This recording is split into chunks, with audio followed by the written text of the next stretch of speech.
Excellent example of a distraction. Good afternoon, everyone. Good afternoon. Hi there. Hi at the back. Can you hear me at the back? Good. Can you hear me at the back? Great. I'm sure that was someone's tagline, was it? Can you hear me at the back? Was it Tommy Trinder or someone from the old musical days? In this session, what I'd like to share with you is some ideas around keeping people engaged in a digital world. 10 years ago, even 5 years ago, there wasn't a propensity of electronic equipment in the training room. There may be your BlackBerry, but today everyone comes in with their smartphones, their laptops, their pages, their buzzers, and there's a constant kind of break and distraction to maybe our training, if we're in learning and development or training or inductions. So how can we be aware of this? How can we find solutions around it? I'm going to give you some ideas that I've been working with, and maybe towards the end I'm going to bring up a panel of other training experts to share their ideas. But first of all, I come from the world of comedy improvisation. And comedy improvisation, one really important word is saying yes. So can I just get you to say in unison, so no one has to do it together? Yes. So 1, 2, 3. Yes. Fantastic. So what I'm going to do is I'm just going to tell a story, and after each sentence I just want you to say yes with enthusiasm. Okay? So would you like to hear a story? Yes. And should the story be about a knight? Yes. And should that knight be wearing armour and on a big horse? Yes. And should he ride into the forest? Yes. And should he see a damsel in distress? Yes. And should he rescue her with vigour and bravery? Yes. And should they live happily ever after? Yes. Fantastic. This time what I'd like you to do is just say no, okay? So in unison, no, okay? So, would you like to hear a story? No.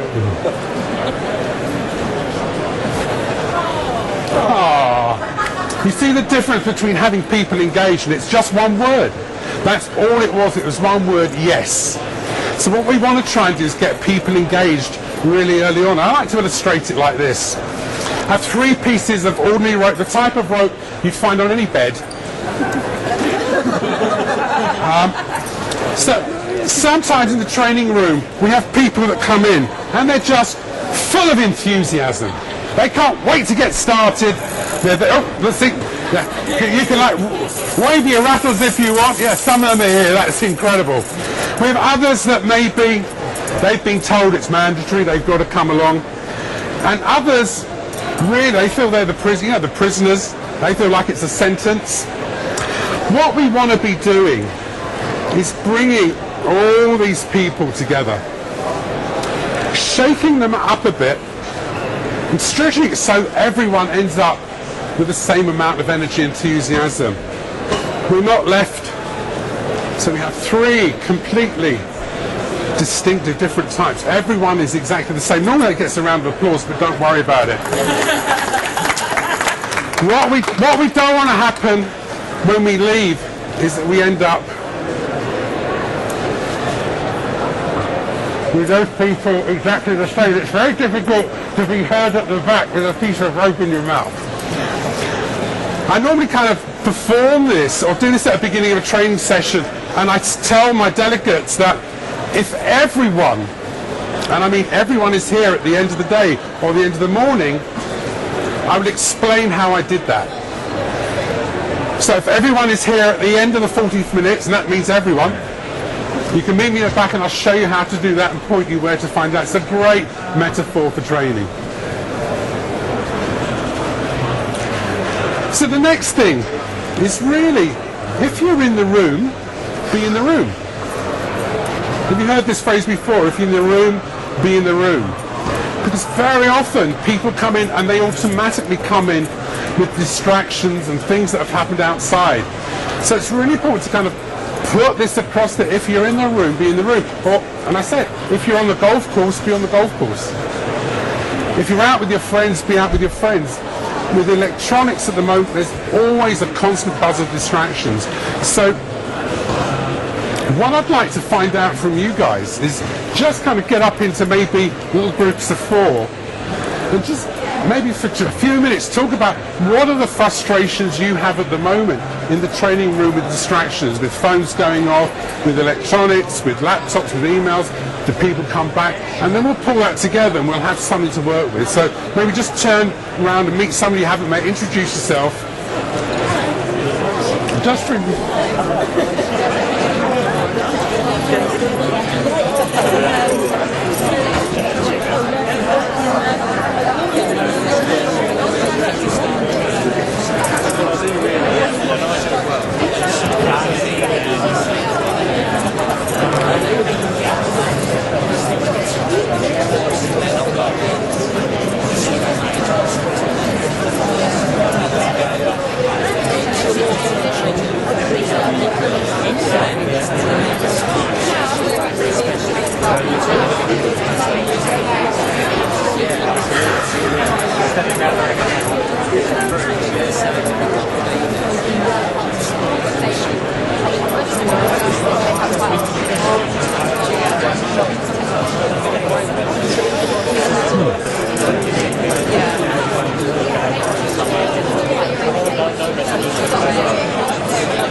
If I will get, when you go around with the mic for this, because then I can hear, because otherwise you can't, I'm hoping it won't be too loud.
Okay, fantastic.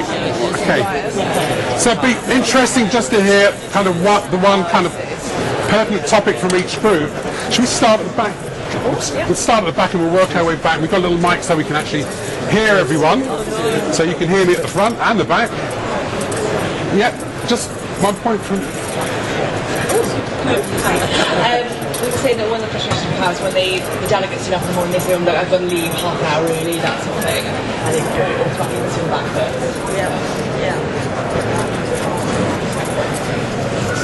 So the early leavers that come right at big I've got to pick the kids up from school, I've got another meeting. Yeah, fantastic, yeah.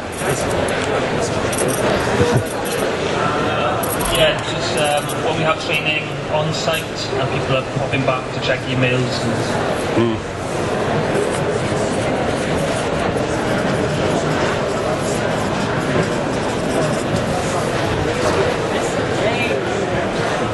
Ours is a little bit different. We have pigeons crashing into our windows. We're high up and we've got high floor ceiling glass windows, so you'll be training away and then the pigeon will come bang onto the window, will drop and then wake up again. It happens probably twice an hour or so. So we can do that one in just something different for you. Thank you. Appreciate that. I love it when you get posed a problem that you have no clue how to deal with apart from air pistols. Yeah. We have a hawk. You have actually hawk as well. Man goes round the hawk. Does he let the hawk off his leash though? No, the old times of hawk. Okay. I don't know much about birds, but that just might be the problem.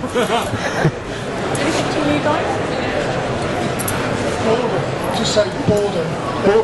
That instant, I'm bored of this, and then return to the phone.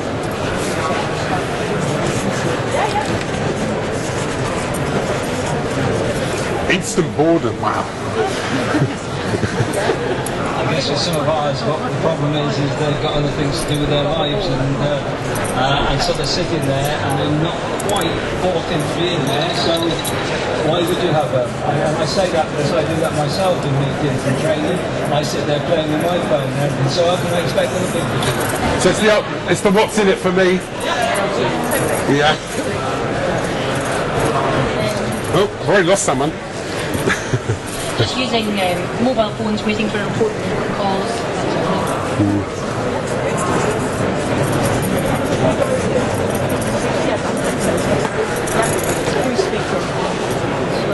Go on. Take the floor. Yeah. Be proud. We've just gone on to mobile working, so we have people who bring their laptops in and they know they're actually taking notes or emails or doing all sorts of Facebook. But they could be saying wonderful things about the They session. could. Yeah. They are. What's about the distraction, even the break times, instead of sort of networking and chatting and finding out about each other, you go to quiet. Fantastic. Thank you so much. Got a brilliant list there. So let's go through them. Let's find instant solutions so you can go back and everything's sorted out in an ideal world. So the leaving half hour early.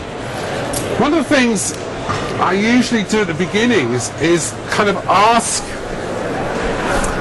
the delegates, what do you have to be like for this training to really work? What do you have to be like? And very often they will come up with their own kind of guidelines. And they'll often say, well, maybe you need to pay attention, should be on time, do these. And very often if you empower them to answer what they need to be like, they can come up with it. And I very often say, well, what do I need to be like so you can be like that? And it's very often, they'll come up with concerns that you haven't even thought of, like, will we finish on time? Most people come into a lot of people come into a training room worrying, when will I be leaving? So if you can automatically guarantee them right at the beginning, whatever happens today, we will leave on time. You can kind of almost hear the sigh of relief. People want to have that feeling of safety from the get-go. They want to know it's going to be fun. And part of that involves your energy as well. You've got to arrive in that training room, even if you've got the worst hangover in the world, that no one would ever know it. But actually there's a smile on your face, the body language is open, and they kind of know this is going to be okay. We're in safe hands. That no matter what happens, this guy will get us from here to the end, and hopefully in a fun way as well. So this leaving half an hour early. Often if we can, right at the very beginning, what do you have to do to make it successful? We say, is it possible that maybe during the breaks you could sort that out so you don't, because very often the kind of many of the light bulb moments and the coming together of everything happens in that last half hour. And sometimes it's about being just a bit bold and being the trainer and the leader at the front of the room saying, unless kind of this has been clear before, then I would rather you didn't. Obviously, we can't force anyone, but very often we need to sometimes just be a bit more forceful and question it. I'm about to run some trainings in Dubai, and I've already been told that people will arrive on the second day with food poisoning, but it's not, they're hangovers, but they call it food poisoning. And we'll ask, can we kind of rush things through so we don't have to do the last half day?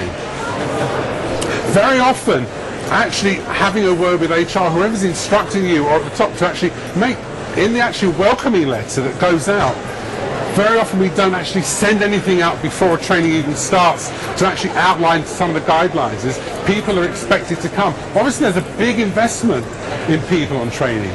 There's a company who's paid a lot for that training to happen. And if everyone kind of leaves that half hour early, they're often missing some of the crucial bits, the tying up of the ends, and everyone really loses. However, there are always going to be exceptional circumstances which we have to honour. On-site checking of emails.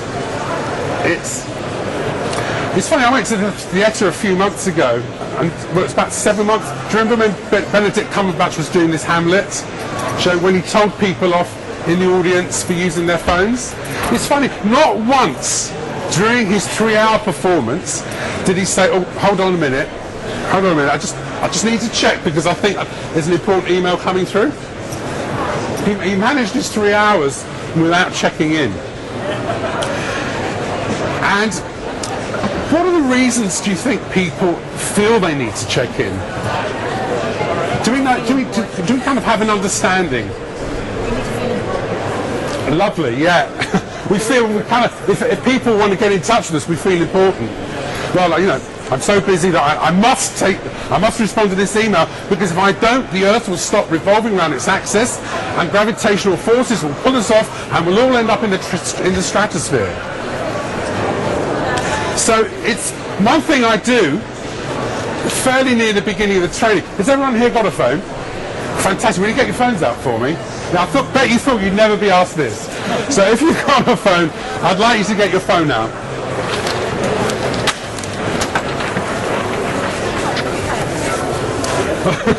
Now you see, I'm risking the fact of losing a few people now, but I don't mind.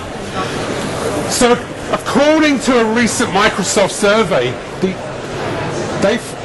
what I'm going to ask you, what do you think the average span of us humans is at the moment? Is A is 8 minutes, B is 10 minutes, C is 12 minutes, and D is 15 minutes. Here's my phone number. Let's see who the first person to get through is.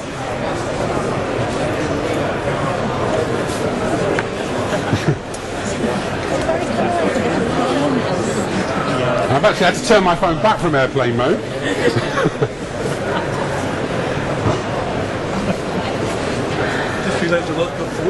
Pardon? Oh, someone's actually ringing me. Sorry. Hello?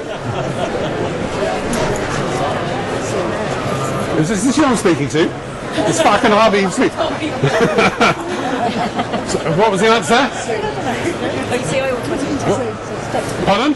C? No, it's not C. Okay, someone else. You can text if you want. Oh, here comes someone else. That's Siri. Right, take 2 texts. Fantastic. So the first one in was 709-606. 8 minutes. Who said 8 minutes? Fantastic. 8 minutes. 8 minutes. Microsoft did that. It's down from, it was 12 minutes a few years ago. It's down to 8 minutes. Isn't that extraordinary? However, the upside of it is that we're better at multitasking. But bearing in mind, 8 minutes is the average attention span. That's quite shocking, isn't it? So when I do something at the beginning is I do a little quiz. Therefore, I know everyone's got their phones out, and I say, right, can we now all agree just to put it on airplane mode until the break? Because you can't deny people have got their phones, but at least make it fun that they've now used them, they're all out, and now you can see, let's all put it on airplane mode just for the next 1.5 hours till the break. And then when they come back, I'll have another quiz. And there'll be some sort of prize for the person that gets the most answers. But don't kind of use the phone kind of against them, use it with them, because people enjoy using their phones. If we can incorporate that into the training room, make it fun, use it interactive, then we're not kind of creating a barrier. And that's what we don't want to do. We don't want to create a barrier at the beginning. I say, right, can everyone please turn off their phones and put them away unless it's really urgent. Say, like, all get your phones, because no one has ever been asked to get their phones out. Switch them on. And people get quite excited about it. Especially if then you can get about 4 questions in, checks their learning, checks what they've been understanding. It's just a fun way of incorporating. Pigeons crashing, sorry, I'm going to have to pass on that one. But maybe afterwards there's a pigeon expert here that keeps pigeons that knows. Now maybe a huge picture of Donald Trump on the window or something. Just a thought. Instant boredom. Who said instant boredom? Yeah. It's just that literally, okay, I'm in 9 minutes. And so actually I need something else that's not getting it. Yeah. So we need to keep training these days quite fast-paced. We can't, well, it's difficult to spend 1.5 hours just on one topic. Literally 15, 20 minutes at most, maybe then discussion around it so they're involved with it. I think that the least amount of talking we do as trainers and more interaction our delegates have, the better. Then there's not the chance to get bored. And then it's also noticing the people that get bored and using them as your champions. Getting them up to can you just help me up on the flip chart a minute? Buy-in, what's in it for me? Right at the, who said what's in it for me? It's yeah. Absolutely, people, you can see it, you know, almost as if they've had it tattooed on their forehead. All right then, what's in it for me? Right, you know, I've been saying what's. I think by really grabbing, again, in those first 10 minutes, telling them how this has benefited other people. You've got to have the examples. I did a presentation skills a few weeks ago, and someone came in thinking it was a PowerPoint workshop, and they just didn't want to. They just didn't even want to get up. Said, I'm not going to stand up. I'm just going to sit. I said, that's fine, but someone like you came a few months ago, and for the first time ever, they were able to stand up in front of a group of people and speak for 2 minutes. Now, 2 minutes may not sound much, but it made all the difference to them. It meant they were able to kind of speak at their children's parties. It meant they were able to then volunteer to do a presentation in their work. And you know what? They're now getting promoted because they took a risk. If we can transfer it back to how this will be relevant. Now, we've got a problem if it's not going to be relevant and it's a mandatory training, but there's always an example how this can be used. And it's feeding that in and allaying those fears right at the very beginning. Important phone calls. We've all got important phone calls, but unless it's from someone whose cardiac machine has become unplugged from a hospital wall and they're calling you because no one else has answered, there's nothing that important really, unless someone's waiting for a call from a child or an elderly parent. These things happen, but we can ask, is it really, really important? And the other important thing is to make sure that people have their phones just on silent, so if it does go off, it buzzes and they can just leave. So you can say, listen, if you do have it and you feel it in your pocket, please just kind of go out and then come back when it's finished. Because what normally happens, it rings and they spend 3 minutes looking because they really don't know who it is.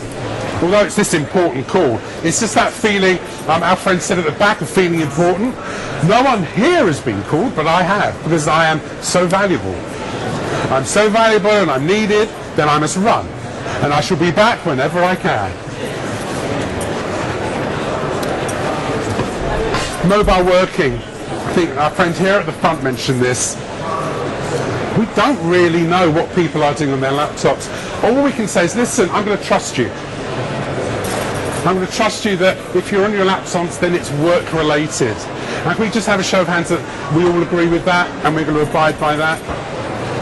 Very often getting people just to raise their hands on an agreement is very powerful, because you can see the ones that are a bit reluctant, and maybe then you can actually have a chat with them and address what's really going on. Break times. So who mentioned break times? Yeah, this was people coming back. Well, actually being on a break, and instead of using that time to chat and just go on. So maybe what I've done in the past is actually giving people a task of doing the break. So that you design something that they can, which is fun. Sometimes it might mean making the break 5 minutes longer. But there's no, if they're actually doing something that's useful and is relevant and enhances their learning. Pardon? Don't interrupt it. I remember doing a conference a while ago, and the break was 15 minutes, and we let it go on for an hour, because they were networking so well with researchers they hadn't met and getting so much from it. And in the feedback, that was one of the most valuable things they found, was the networking they were able to do in the break. And we scrapped like a smaller part of the program because this was more important. So a lot about engaging learners and getting them to stay is getting the buy-in right at the beginning, so they know it's going to be safe, they can be taken care of. Let me just look to see. Any questions? Fantastic. Do you know what? You've all got your toys. I think I'm going to end there 5 minutes early. Just one other thing. Learners love it if you finish 5 minutes early. Yeah? No one ever got told off for no one got a cheer for overrunning or finishing on time. But if you can actually do your job and finish 5 minutes early, people will think, actually, I'll come back to them. That's all right, because we'll always get on in time. I hope we managed to answer some of these queries. If it hasn't been, come and have a chat with me afterwards, or the rest of the team. Thank you for your engagement. No one left. And because no one left, if you want to know how to do the rope trip, come here and I will show you. Thank you very much.